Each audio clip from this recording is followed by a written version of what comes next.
Ngayong Chinese New Year, pasyalan natin ang nagagandahan at sagradong mga templo. Pagpasok pa lang sa gate na ito, para ka na raw nag-teleport o parang magic na nasa China.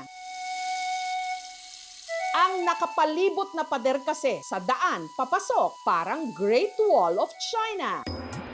Pagdating sa dulo, ang tatambad sa'yo, isang napakakulay at engrandeng Chinese temple na nasa tuktok ng isang burol. Para sa ating mga Pilipino, visa-free ang pagpunta rito. Wala kasi ito sa China. Ang templo nasa Cebu. Ito ang Philippine Taoist Temple o kilala rin sa tawag na Cebu Taoist Temple.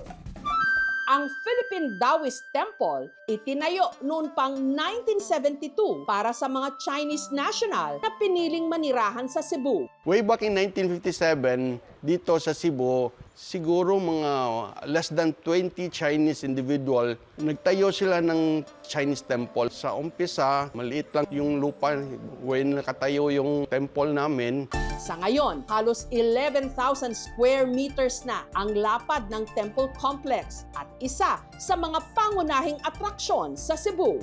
Open to the public ito, kahit sino pwedeng pumunta dito. Bawat sulok nito, bakas ang traditional Chinese architecture.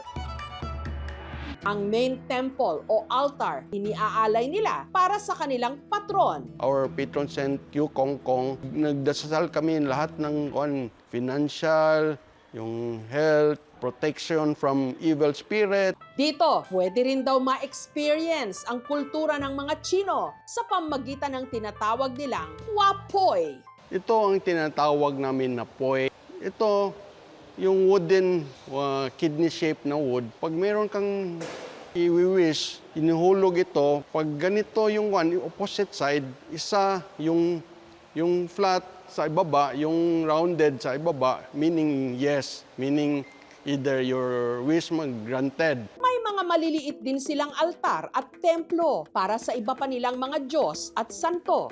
May matatagpuan din ditong wishing well. Yan hirami sa wishing well kay nag-wish mi sa among gipangandoy nga unta magkaroon mi o anak kayong duha. At ang isa raw sa sinasadya rito ng mga bisita, ang kanilang viewing deck kung saan matatanaw ang makapigil hiningang Cebu City view. Actually, the structure, it's like parang wala ka dito sa Philippines. Na-feel ko yung pagiging dito, yung Chinese. Pero paalala ng pamunuan ng Philippine Taoist Temple, attraction man ito sa mga turista, ang templo puok sambahan. Kaya para mapanatili itong sagrado, may ilang bahagi nito ang hindi pwedeng puntahan o litratuhan. In-encourage naman namin lahat pumunta dito. Basta sa amin lang, nandito kayo sa temple namin, respect lang. Minsan, medyo malaki na yung boses nila. Yung hiningi lang namin, yung temple namin, at least solemn. Hindi lang dagat at surfing ang pwedeng sadyain sa aming probinsya ng La Union o LU. Meron din kasi ritong engrandeng templo kung saan matatanaw ang ipinagmamalaki naming dagat. Sa San Fernando City, ito ang Macho Temple. Ang Macho Temple ay itinayo noong 1970s ng ating mga Filipino-Chinese community. Pagpasok pa lang, bubungad na ang nagtatayugan nilang 5-door gate o archway kung saan may nakaukit na Chinese symbols. Yung lion and dragon, they are protector animals. And naniniwala sila na they are supposed to drive the evil away. So, kaya naglalagay sila ng mga ganyan as a way to spiritually protect that space. At dahil nakatindig ang templo sa isang burol, ang view rito, San Fernando Bay. Iniaalay raw ito ng mga deboto sa kanilang patron na Diyosa ng Karagatan. Itinayo siya in honor ni Macho, yung ating goddess of the sea. Sa ikalawang palapag ng main temple, makikita ang altar para kay Macho na napapalamutian ng ginto. Dito nagdarasal at nag-aalay ng kandila at insenso ang mga deboto.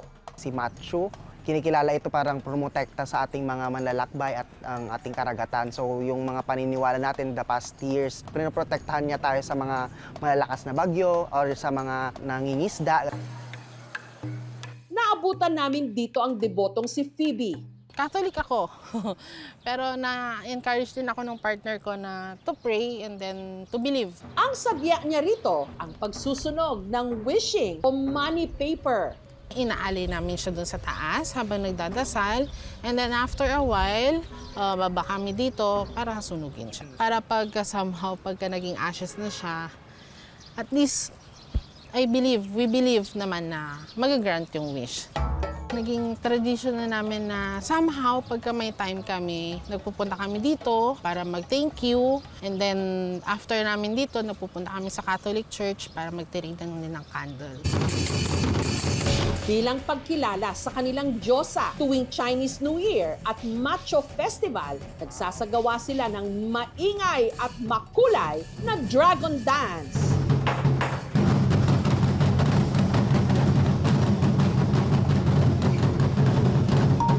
Bukod sa templo, makikita rin dito ang tinatawag na Spider Dome. Kung makikita niyo yung itsura niya parang spider web, yung inspiration ng architecture niya. Ang balikbayang si Alice mula Switzerland sa Machu Temple piniling magliwaliw kasama ang kanyang pamilya. Na-intrigue lang ako dahil sabi nga maganda tong lugar. It's true, maganda talaga yung lugar. Sa pagpasok ng Year of the Fire Horse sa Chinese New Year, sana sa ating lahat sumipa at umarangkada ang swerte!